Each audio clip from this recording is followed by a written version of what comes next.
It was a quiet summer evening, the kind where the heat lingers in the air long after the sun has dipped below the horizon. I had been in my apartment all day, trying to catch up on work and failing miserably, my mind restless and unable to focus. Around dusk, I stepped out onto my small balcony, hoping the cool evening breeze would help clear my thoughts. That's when I saw her, Alyssa, my neighbor's sister, leaning against the railing of the balcony next to mine. She was visiting for the summer, staying with her brother while she figured out her next steps after a messy breakup. I hadn't spoken to her much beyond polite greetings in the hallway, but there was something about her that intrigued me, something in the way her smile never quite reached her eyes. She glanced over and caught my eye, giving me a small, weary smile. "Hey, Mark! How's it going?" she called, her voice carrying easily in the still air.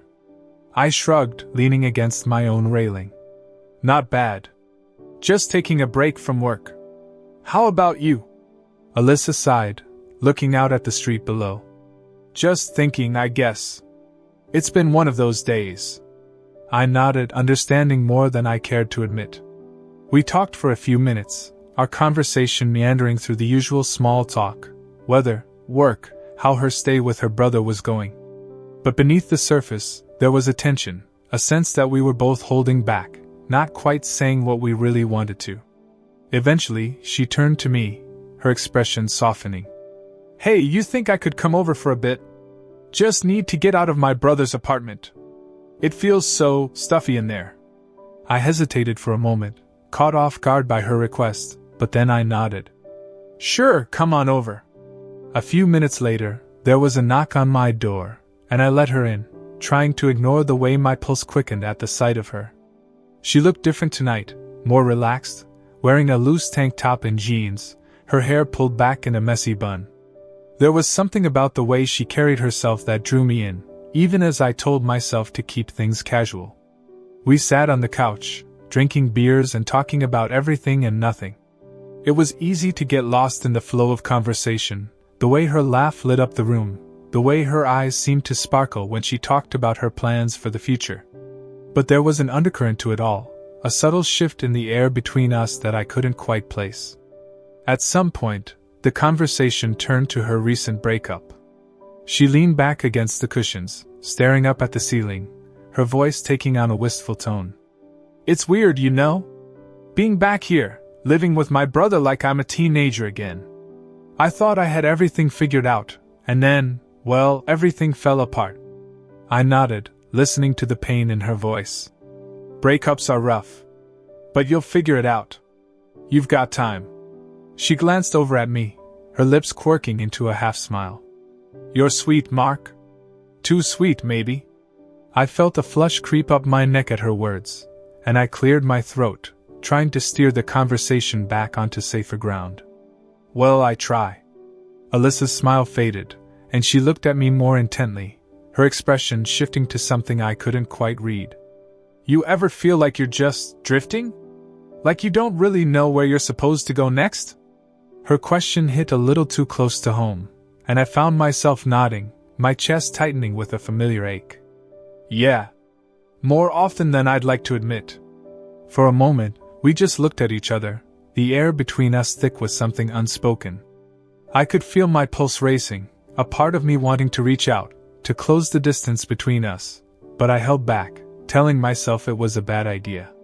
But then she shifted closer, her knee brushing against mine, her hand resting on the arm of the couch just inches from my own.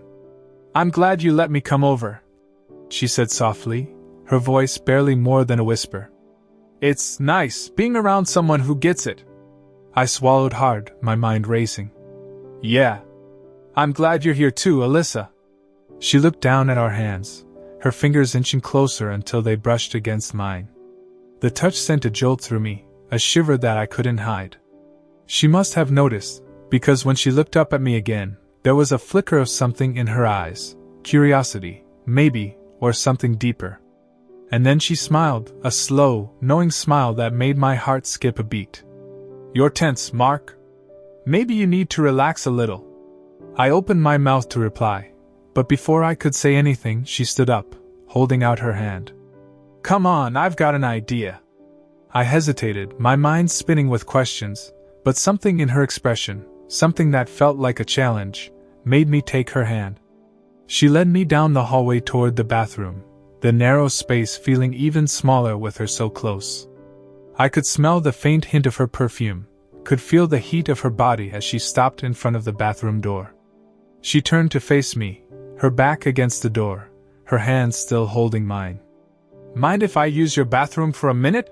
she asked, her voice taking on a teasing edge. I shook my head, trying to ignore the way my heart pounded in my chest. "Sure, go ahead." But instead of stepping inside, she gave my hand a gentle tug, pulling me with her as she pushed the door open. The bathroom was dimly lit, the only light coming from the small window above the sink, casting long shadows across the walls.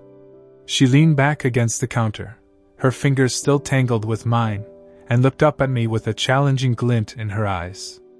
"Alyssa, what are we doing?" I asked, my voice rough with confusion and a hint of something else, something I wasn't ready to admit. She tilted her head, studying my face, her lips curving into a small, almost sad smile. "I don't know, Mark. But I think maybe we both need this." Her words sent a shiver through me, and I felt my resolve wavering. She reached up, brushing her fingers against my cheek, the touch so light it made my breath catch.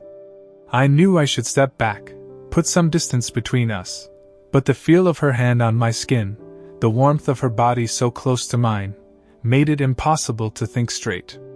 Without thinking, I reached up, covering her hand with mine, holding it against my cheek. Her eyes softened, and she leaned closer, her breath warm against my lips. "You don't have to do anything you don't want to, Mark," she whispered, her voice barely more than a breath. I swallowed hard, my chest tight with a mix of fear and longing. "I know. But I don't want you to stop."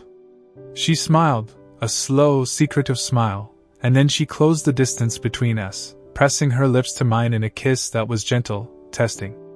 I froze for a moment, my mind reeling with the weight of what was happening, but then I found myself kissing her back, my hands slipping around her waist, pulling her closer. The kiss deepened, growing more urgent, more desperate, as if we were both trying to hold on to something we knew we couldn't keep. Her hands tangled in my hair, pulling me closer, and I pressed her back against the counter, feeling her body melt against mine. It was like all the tension, all the uncertainty between us had finally found an outlet, and I couldn't get enough of her. For a long moment, there was nothing but the feel of her lips against mine, the heat of her body, the taste of her breath. But then reality came crashing back, and I pulled away, breathing hard, my mind spinning with the weight of what we had just done. "Alyssa, we can't," I started, but she pressed a finger to my lips, silencing me. "I know," she said, her voice rough with emotion. "I know it's complicated. But right now, I don't want to think about that. I just want to be here with you." I looked into her eyes, seeing the vulnerability there, the same uncertainty that I felt deep inside. And in that moment, I realized that maybe I didn't want to think about it either. Maybe, just for tonight, we could forget about the rules, the expectations, the consequences. So I kissed her again, softer this time, but just as desperate. And this time, I let myself get lost in her, in the warmth of her body, in the way she made me feel like maybe, just maybe, things didn't have to be as complicated as they seemed. When we finally pulled apart, the air between us was thick with everything we couldn't say. Alyssa rested her forehead against mine, her breath coming in soft, unsteady gasps. "Thank you, Mark," she whispered, "for not making me feel so alone." I tightened my grip around her waist, my heart aching with all the things I couldn't put into words. "You're not alone, Alyssa. Not anymore." And as we stood there in the quiet of the bathroom, our bodies pressed together in the dim light, I felt a sense of calm wash over me, a fleeting moment where everything outside of that small space seemed to fade away. Alyssa's breathing slowed, her fingers tracing gentle patterns on the back of my neck, as if she was memorizing the feel of me against her. I closed my eyes, letting myself sink into the moment, letting myself believe, if only for a little while, that we could stay like this, hidden away from everything that would come after. But that moment couldn't last. Eventually, the reality of what we'd done began to creep back in, like the cool air slipping through the cracked window. Alyssa pulled back slightly, her eyes searching mine, and I could see the uncertainty flickering there, the same confusion that churned in my own chest. "What happens now?" she asked softly, her voice barely more than a whisper. Her hand lingered on my shoulder, her fingers gripping just a little tighter, as if she was afraid of what my answer might be. I swallowed hard, my mind spinning with the weight of that question. I wanted to tell her that we could figure it out, that we could find a way to make this work, but the words wouldn't come. All I could think about was her brother, my friend, the guy who lived just a few feet away from us. How would he react if he found out? What would he say if he knew that his sister and I had crossed this line? "I don't know," I admitted, my voice rough with emotion. "I just know that I don't want this to be the last time. I don't want to let you go, Alyssa." She looked at me for a long moment, her expression softening, a small, almost sad smile tugging at the corners of her lips. "Me either, Mark. But I don't want to mess things up for you. For either of us." I reached up, cupping her face in my hands, brushing my thumbs over her cheekbones. "We'll figure it out. One step at a time. Just stay here with me a little longer, okay?" She nodded, leaning into my touch, her breath warm against my skin. And for the next few minutes, we stood together in the quiet of the bathroom, holding on to each other like we were the only two people in the world. But even as I held her, I could feel the tension growing between us, the knowledge that we couldn't hide in here forever. Eventually, Alyssa pulled back, her eyes glistening with unshed tears. "I should probably go back to my brother's place," she said, her voice shaky. "He'll be wondering where I am." My chest tightened at the thought of her leaving, but I knew she was right. We had already taken things too far, and if her brother found out, well, I wasn't ready to face that yet. I reached out, brushing a strand of hair behind her ear, trying to memorize the way she looked in that moment, her face softened by the faint light filtering through the window. "Okay," I said quietly, my voice barely more than a breath. "But promise me this isn't the end." She smiled, a small, sad smile that made my heart ache. "I promise, Mark. I need some time to think." With that, she leaned in, pressing a final, lingering kiss to my lips, and then she turned and slipped out of the bathroom, leaving me alone with my racing thoughts and the echo of her touch lingering on my skin. As the door clicked shut behind her, the weight of everything we had done settled over me like a heavy blanket. I leaned against the counter, staring at my reflection in the mirror, barely recognizing the man who looked back at me. My mind was a whirl of emotions, excitement, fear, desire, guilt, all tangled together in a knot that I didn't know how to untangle.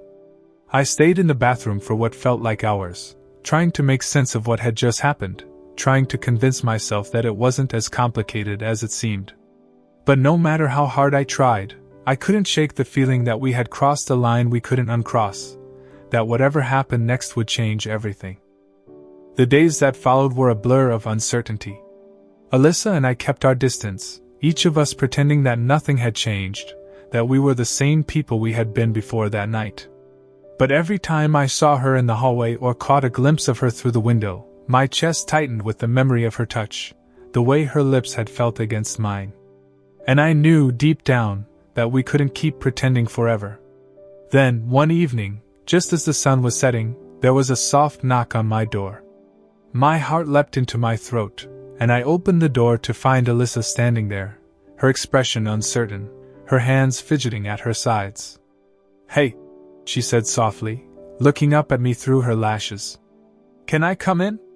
I stepped aside, letting her in, and she crossed the threshold with a nervous energy that set my pulse racing. She glanced around the apartment, as if taking in every detail, and then turned to face me, her eyes filled with something I couldn't quite name. "I've been doing a lot of thinking," she began, her voice barely more than a whisper. "About what happened between us. About us." I swallowed hard, my hands clenching at my sides. "And?" She took a deep breath, meeting my gaze with a steadiness that surprised me. "I don't regret it, Mark. I can't pretend that I do. But I know it's not simple. I know that we have to be careful, that we can't just dive into this without thinking about what it means. Her words sent a jolt through me, a thrill that I couldn't quite hide. I don't want to be careful, Alyssa, I said, my voice rough with emotion. I want to be with you. But I'll do whatever you need.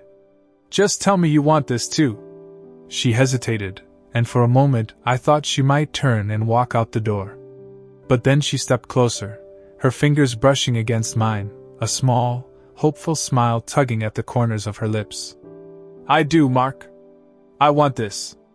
I want you. But we have to take it slow. I can't afford to lose everything, and I know you can't either. I nodded, relief flooding through me, and I reached out, pulling her into my arms.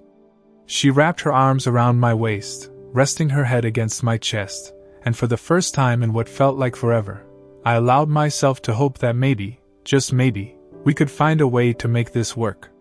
We stood like that for a long time, wrapped in each other's warmth, the weight of our decision settling over us.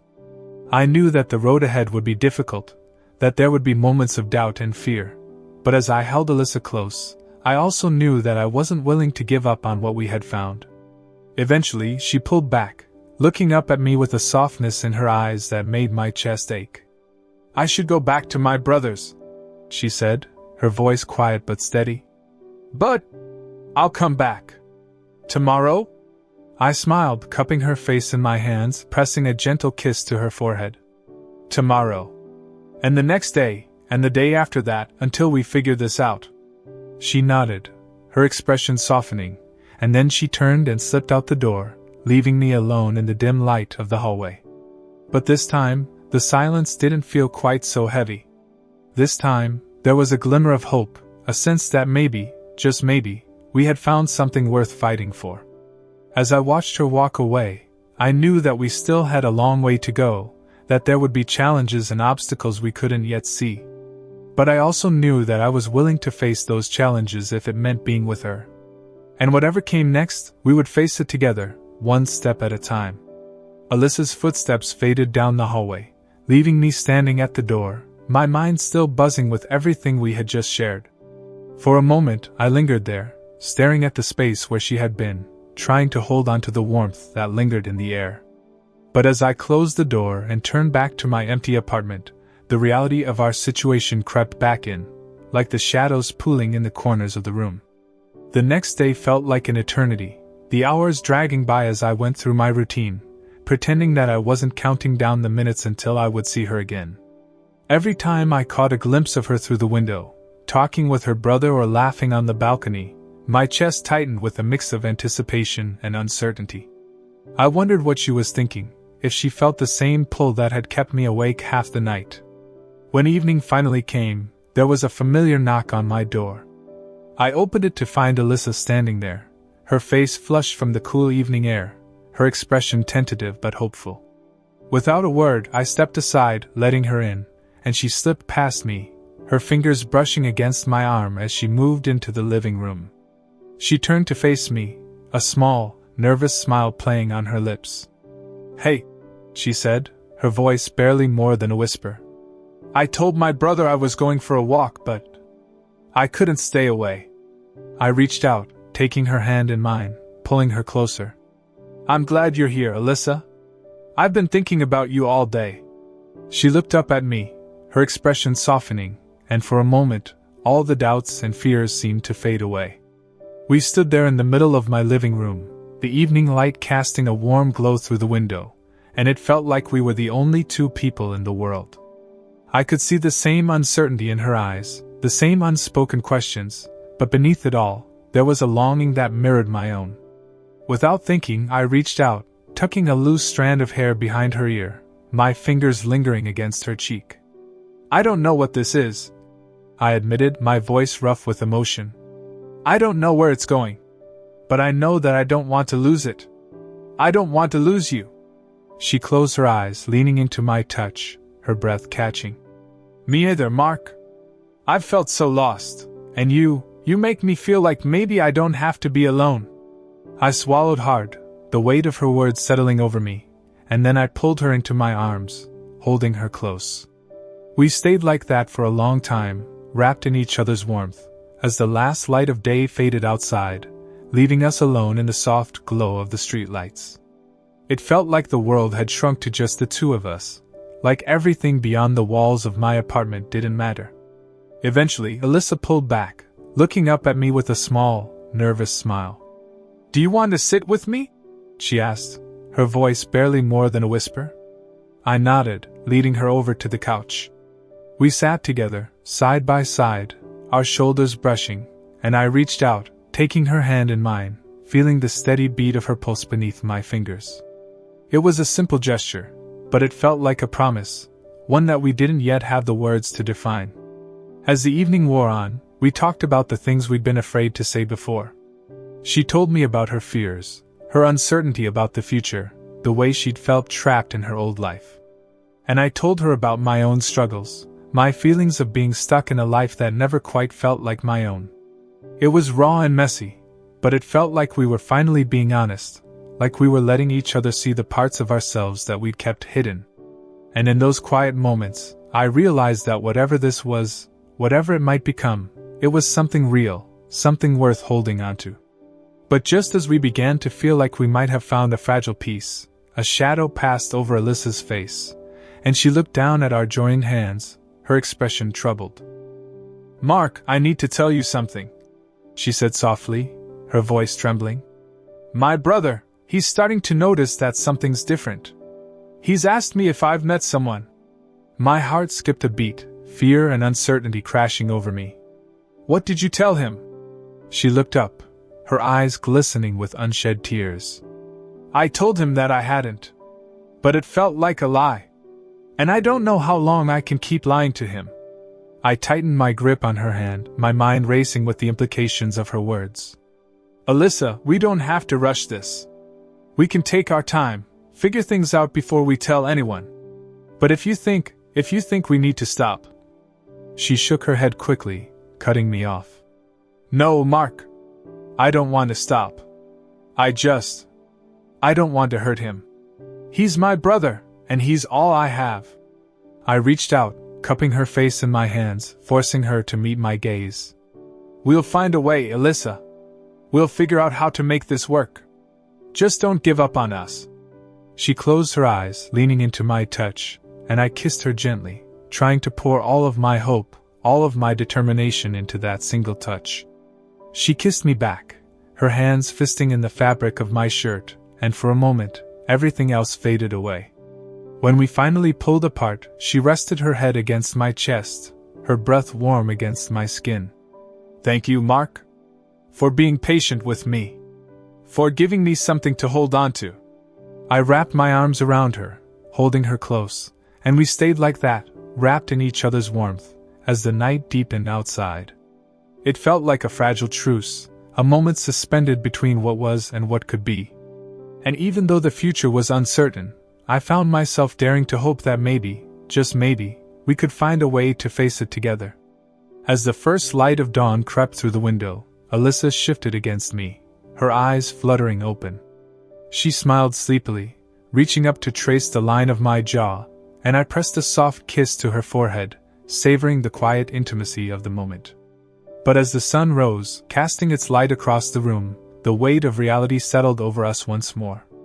Alyssa sighed, her expression turning somber. "I should go, before my brother wakes up and starts wondering where I am." I nodded, even though my heart ached at the thought of letting her go. "Okay. But come back tonight. We'll talk, figure things out." She hesitated, her hand lingering on my cheek, and then she nodded, giving me a small, hopeful smile. "I will. I promise." She kissed me one last time, then slipped out the door, leaving me alone with my thoughts and the lingering scent of her perfume in the air. I watched her go, a knot of emotions tightening in my chest, hope, fear, longing, and something that felt dangerously close to love.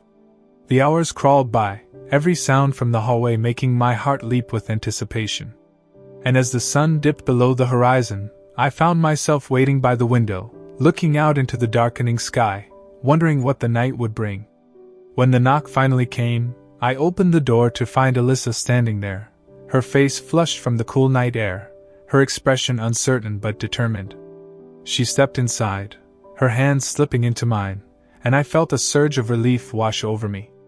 We didn't have all the answers, and the path ahead was filled with uncertainty. But as I held her close, feeling the steady beat of her heart against mine, I knew that whatever happened, we would face it together.